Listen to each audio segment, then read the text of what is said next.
Hello, day two. I thought I'd do some notes today because I've got a few queries from yesterday.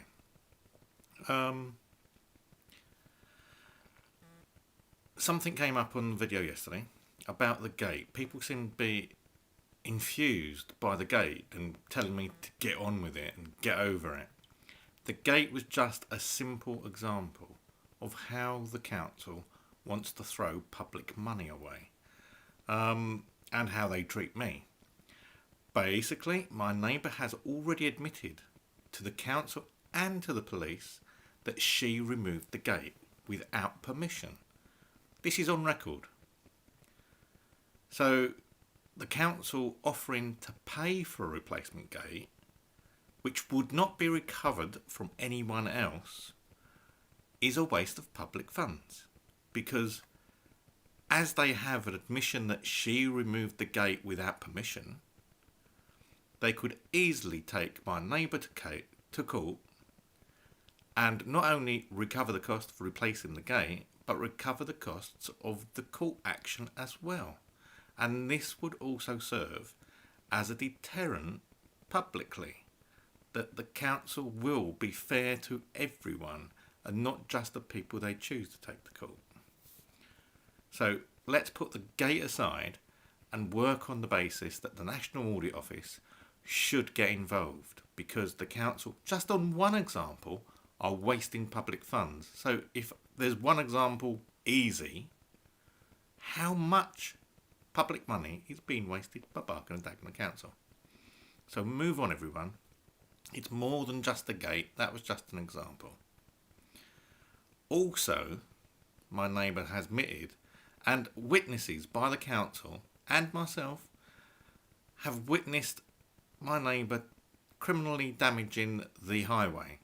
Another open and shut case, if they prosecuted. But they're not. The council refused to take my neighbour to court. This is also setting a poor example, if not a bad example. So if they've got witnesses, and they had witnesses 3.5 years ago, surely they have the duty to protect the public by prosecuting people that criminally damage public property. That's day one. Day two, which is a continuation of day one. After the video I shot last night, I was in contact with not only the police, they came out twice about my mental health. Also, the mental health team at Barking and Dagenham Council contacted me. I spoke to a nice chap called Masood, I think, and he said he was going to report back and get the head of service to contact me tomorrow, i.e. today. The head of service didn't contact me. I had someone from the mental health team contact me. Even on full volume, I could barely hear what she was saying. So it was a bit of an awkward conversation. Now, bear in mind that the mental health team discharged me about 7-8 weeks ago because they said I was very low risk and they couldn't see any point in carrying on. At the time, they did say there was like the Richmond Fellowship, which was, quote, a private organisation which took donations. But because I've got Asperger's, that didn't come across as a free organisation. They took donations. I'm on benefits. I wasn't even finalised benefits at the time, so I didn't go down that road. Well, they're trying to get me to go down that road again. Except now I've been advised they're a free organisation, and if you can afford, then you donate, which is not how it was sold to me before. Anyway, I've asked, well, I've got another appointment next week and sometime in December, because basically they shut my case 7 weeks ago, and because of all this, they've reopened my case, which seems pointless because I'm not telling them any different to what I'm telling them now. And yet they closed my case 7 weeks ago, but now they've reopened it. So what has changed? I was just as bad before, Except then I was on my medication and I was eating. And because I could eat, it's like catch-22. If you're well enough to eat, then you've not got a mental health condition. Not really the point of a mental health condition. It's not how you look, in my opinion. It's not if you can shave yourself or wash or if you smell. Because that's all signs of, well, symptoms of depression.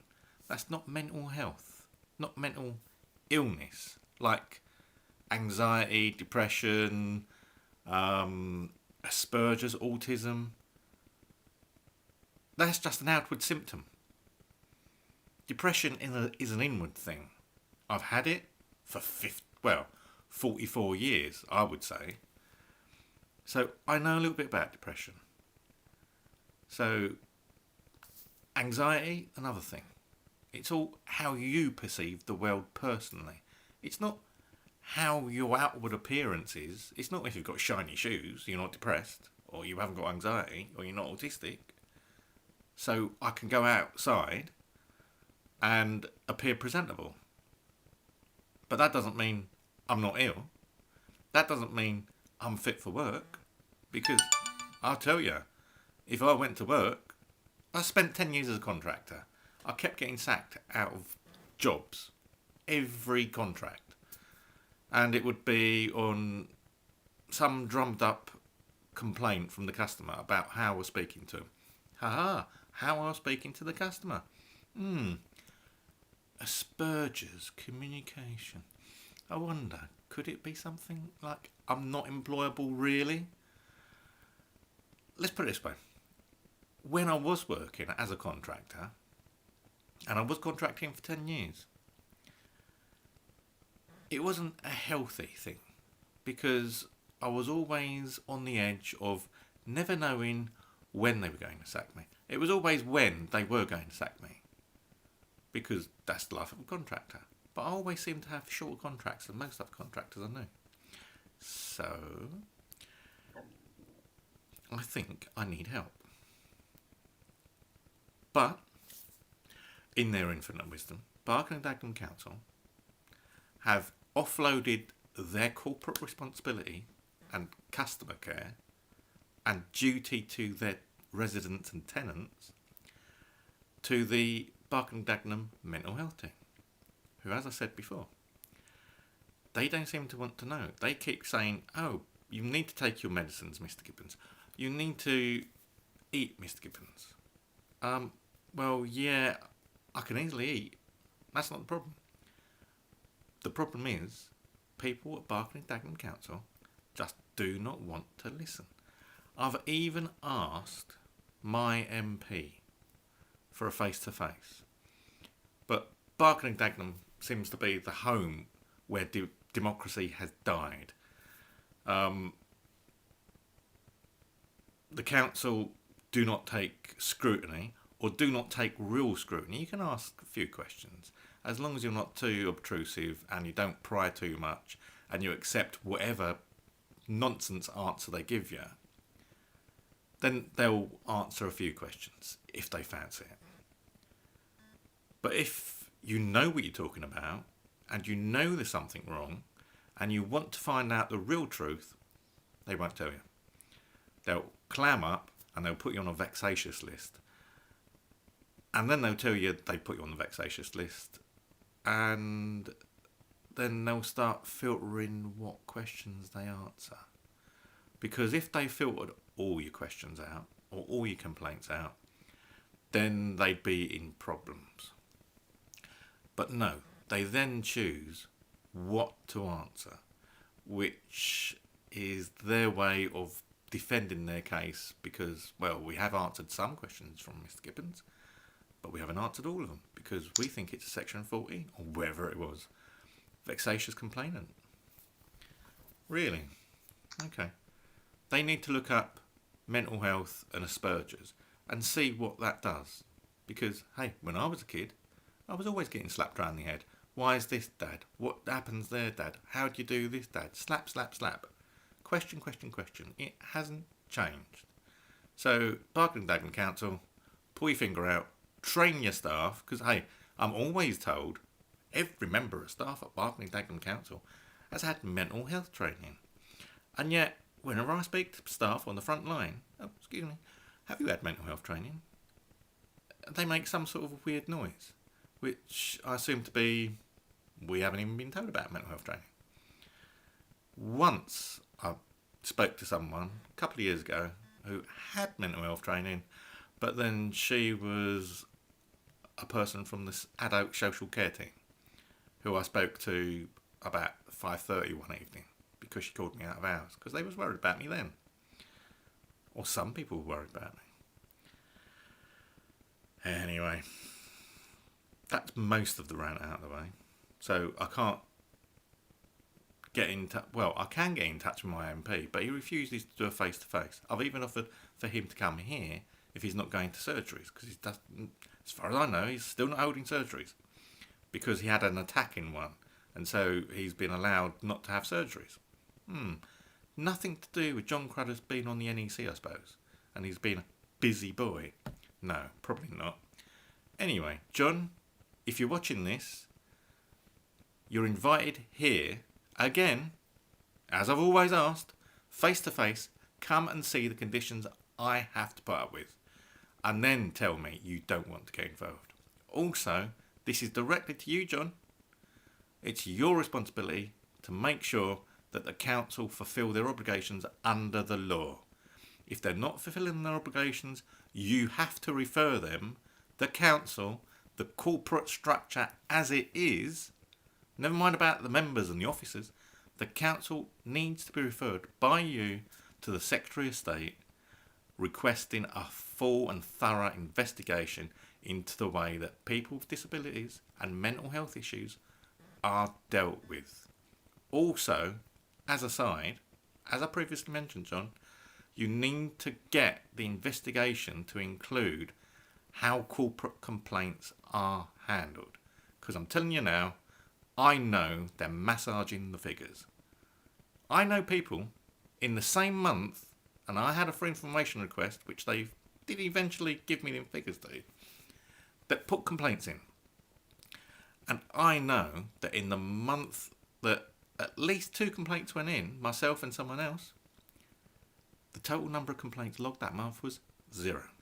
So if I can find those stats out, you can find those stats out. And if there's 0 complaints, even though they're receiving complaints, figures are being manipulated, and this needs a full inquiry in itself. Because if they're massaging figures about complaints, what else is being massaged? It is quite worrying, and people's lives are being put at risk. Thank you. That's directly to John. Everyone else, just having a look at my notes. Complacent, mental health. That's about it, really. So far, day 2, I'm into ketosis, which basically means my body has got no input of food and it's burning its own structure. It hasn't started burning the fat properly. That will come in a day or 2. That's when the fat comes. A little bit's gone, £7. But we'll carry on. Now we've had no contact from the council, because no one this is the other thing beforehand. No one at the council contacts you to tell you what action they are going to take if you contact them by email. They just contact you if they have taken any action. Whereas people with autism, Asperger's, even anxiety like me, I'm on all 3, and in fact good customer service practice, you contact the customer before you take action, advising what action you're going to take. You are actually supposed to agree the action with the customer before you take it. I've offered several times now to be the customer services director for Barking Dagenham Council. Unfortunately, I'm not fit enough to do that job now. But they turned me down time and time. In fact, they ignored me time and time again. And once they did actually turn me down, oh no, we don't need that. The customer services director was merged several years ago at Barking Dagenham Council, and strangely enough, it went into the chief executive's office, who also doesn't answer me, and I think my emails have been blocked by him, which, democracy, death, when you can't get direct contact with one of the chief officers of the council, and they just blank you, I think that's also anti-democratic. I'm sure we fought a war about that. Some little tin pot dictator. I'm sure we've told people you can't tell people what to do without giving them a voice. I'm sure we've done something like that. Anyway, comments downstairs if you know what I'm talking about, because it's just back of my mind thing. I've got a thing. So let's just push this forward. I'm still not eating. I'm still not taking my medication. I've lost £7 in 2 days. I'm not trying to lose weight. Not this way, anyway. Because in a week's time, things will start kicking in really bad. So let's see what happens. Thank you for watching. Comments below, subscribe and follow these videos. And please stand up for mental health issues. Thank you. Good night. Speak to you tomorrow.